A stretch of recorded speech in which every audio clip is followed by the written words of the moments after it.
दुख का कारण। अवतार की 4 एकड़ की जमीयत थी। सही समय पर बारिश होने के कारण बहुत सालों से फसल अच्छी हो रही थी। फिर भी वह संतुष्ट नहीं था। उसकी तीव्र इच्छा बड़ा ही भाग्यवान बनने की थी। एक बार उसके गांव एक ज्ञान योगी आया हुआ था। उसने ग्रामीणों को उपदेश दिया, हितबोध किया। अवतार उससे मिला और पूछा कि आदमियों में अमीरी गरीबी का ये फर्क क्यों है। उनके कर्मों के अनुसार, शक्ति सामर्थ्य के अनुसार, परिस्थितियों के कारण कुछ अमीर बनते हैं तो और कुछ गरीब। ज्ञान योगी ने कहा। भाग्यवान बनने का कोई उपाय बताने के लिए अवतार ने योगी से प्रार्थना की। योगी ने उससे व्यापार करने को कहा। अवतार ने अपनी अशक्तता जताई। योगी ने उससे किसी कला में प्रवीण बनने की सलाह दी। अवतार ने अपनी असमर्थता बताई। योगी ने कहा कि किसी बड़े व्यक्ति के आश्रय में रहो। अवतार ने कहा कि मुझसे नहीं होगा।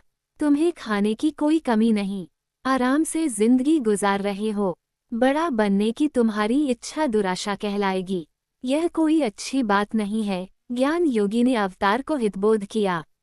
हर आदमी बड़ा बनना चाहता है। ये दुराशा नहीं है। बस भाग्य साथ दे तो सब कुछ संभव है। अवतार ने योगी की बातों पर लापरवाही दिखाते हुए कहा। सामर्थ्य व स्वयं कृषि के बिना जो भाग्य प्राप्त होता है वह स्थायी नहीं है। केवल भाग्य के बल पर हो बड़ा बनने की इच्छा रखना दुराशा ही कहलाएगी। मेरी बातों का तुम्हें विश्वास न हो तो तुम्हें एक मंत्र बताऊंगा। उस मंत्र का पठन करोगे तो चोरदेव प्रत्यक्ष होंगे और तुम्हें जितना धन चाहिए देंगे। ज्ञान योगी ने बताया। अवतार ऐसे ही वर की आशा कर रहा था ज्ञान योगी से। उसकी बातें सुनकर वह खुशी से पागल हो गया। वह योगी से उस मंत्र को बताने के लिए गिड़गिड़ाने लगा। मंत्रोपदेश के पहले तुम्हें चोरदेव के बारे में जानना आवश्यक है, कहते हुए ज्ञान योगी ने चोरदेव के बारे में यूं बताया। चोरदेव धनवानों से उनकी जानकारी के बिना धन ले लेता है और निर्धनों को देता रहता है। धनवानों की यह आमदनी न्याय सम्मत नहीं है, इसलिए वे राजा से शिकायत करने का साहस नहीं करते। चोरदेव जिसे ये धन देता है वही इस धन को देख पाता है। धन लेने वाला ये धन 1 महीने तक ही अपने पास रख सकता है। इस अवधि के अंदर उसे खर्च करना पड़ेगा। किसी भी मानव को चोरदेव एक ही बार दिखाई देगा। उसकी एक ही इच्छा पूरी करेगा। जिनमें अत्याशा है उन्हें चोरदेव के प्रयोजन की गुंजाइश कम है। ये सारा विवरण सुनने के बाद भी अवतार ने ज्ञान योगी से मंत्रोपदेश का हठ किया। योगी ने उसे मंत्रोपदेश दिया और कहा, कल सवेरे ही जागो, स्नान करो और मंत्रोच्चारण करो। चोरदेव प्रत्यक्ष होगा। अवतार घर आ गया। दिन भर वह अशांत रहा। रात भर नींद ही नहीं आई। दूसरे दिन तड़के ही उठा, जल्दी स्नान कर लिया और मंत्र का पठन किया। फौरन एक काला व्यक्ति अवतार के सामने खड़ा हो गया। लगता था मानो उसने अपने सारे शरीर पर तेल पोत लिया हो। शरीर बड़ा ही चिकना था। आंखों पर पट्टी बंधी हुई थी। ऊंचा, बलिष्ठ, पहलवान की तरह दृढ़ उस आदमी ने कहा, मैं चोरदेव हैं। कहो, तुम्हें कितना धन चाहिए? अवतार का आनंद वर्णनातीत था। उसने भय भक्ति के साथ चोरदेव को प्रणाम किया और कहा, स्वामी, मुझे करोड़ अशर्फियां चाहिए।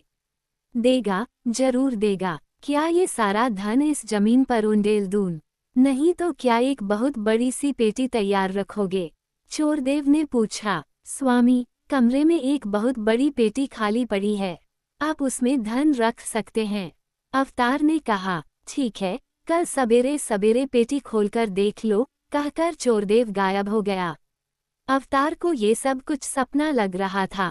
बाल भानु की किरणों का स्पर्श जब तक नहीं हुआ तब तक वह बड़ी ही असहनशीलता से घर भर में घूमते रहने लगा।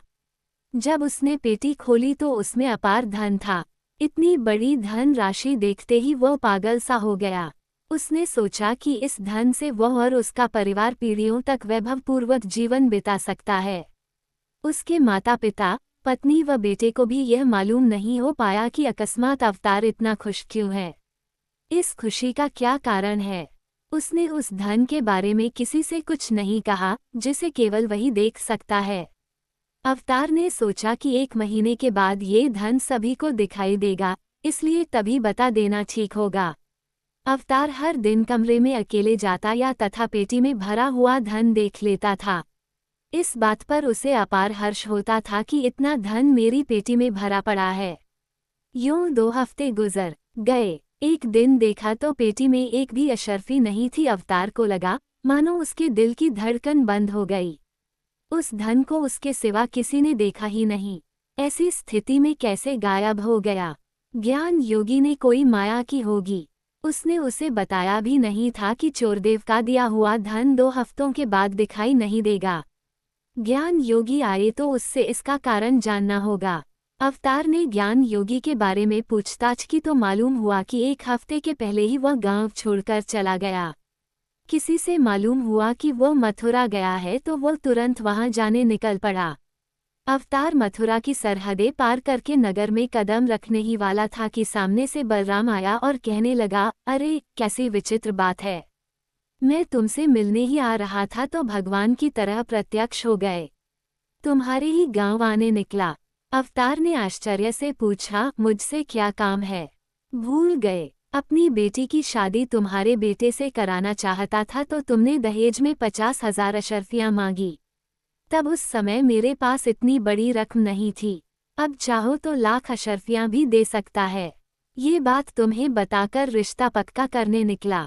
यह न समझना कि मेरी बेटी के लायक कोई और पति नहीं मिलेगा। चूंकि तुम्हारा बेटा लायक है इसीलिए तुम्हारे पास आया। बलराम ने कहा, इतनी बड़ी रकम तुम्हें अचानक कैसे मिल गई? अवतार ने अपना संदेह व्यक्त किए बिना पूछा। सब ज्ञान योगी की कृपा है, बलराम ने कहा। हम बात कर लेंगे। पहले मुझे ज्ञान योगी से मिलना है, अवतार ने कहा। बलराम अवतार को उस जगह पर ले गया जहां ज्ञान योगी था। उस समय ज्ञान योगी उस गांव को छोड़कर किसी दूसरा गांव जाने की तैयारी कर रहा था। उसने अवतार का पूरा किस्सा सुना और कहा, मैंने तुमसे कहा भी था कि दुराशा के गर्त में मत गिरो, उसके चंगुल में मत फंसो। इसी कारण चोरदेव से तुम्हें कोई फायदा नहीं हुआ। अवतार ने दुखी होते हुए कहा, स्वामी बताइए तो सही, असल में हुआ क्या है? करोड़ अशर्फियों के मालिक हो जाने से तुम भी बड़े आदमी हो गए। करोड़ अशर्फियों की यह संपत्ति अन्याय से कमायो हुई संपत्ति है, इसलिए कोई और इतनी रकम चाहे तो चोरदेव तुम्हारी ही रकम की चोरी करता। तुम अगर 10-15 हजार अशर्फियां चाहते तो चोरदेव की दृष्टि में तुम न आते। अगर कोई करोड़ अशर्फियां नहीं चाहता तो तुम्हारी रकम तुम्हारे ही पास सुरक्षित रह जाती। किंतु आज के जमाने में जबकि आशाएं हद पार कर गई हैं, कौन ऐसा होगा जो करोड़ अशर्फियां चाहता न हो?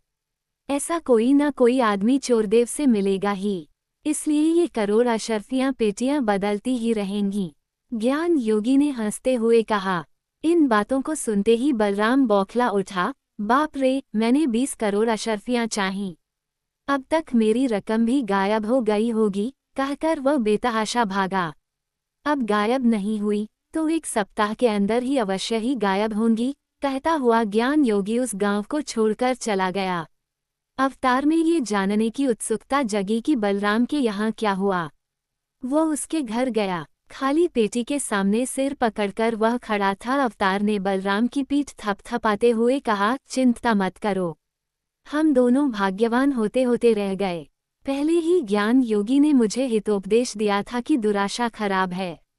मेरी बड़ी आशा थी कि तुम्हारा मौगा दहेज तुम्हें दे दूं और तुम्हारे बेटे को अपना दामाद बना लें। मेरी आशा सफल नहीं हुई। मेरी दुराशा ही इसका कारण है। कहता हुआ बलराम धड़ाम से नीचे गिर गया। अवतार ने उसे पकड़कर उठाया और कहा, हम दोनों दुराशा के जाल में फंसे। हम दोनों का नुकसान हुआ।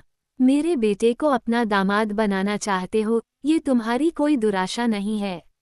अब 1 पैसा दहेज लिए बिना ही तुम्हारी बेटी को अपने घर की बहू बनाने तैयार हूँ। तुम्हें मंजूर है? उसकी बातें सुनकर बलराम को लगा मानो अब भी चोरदेव का दिया धन उसकी पेटी में ही है।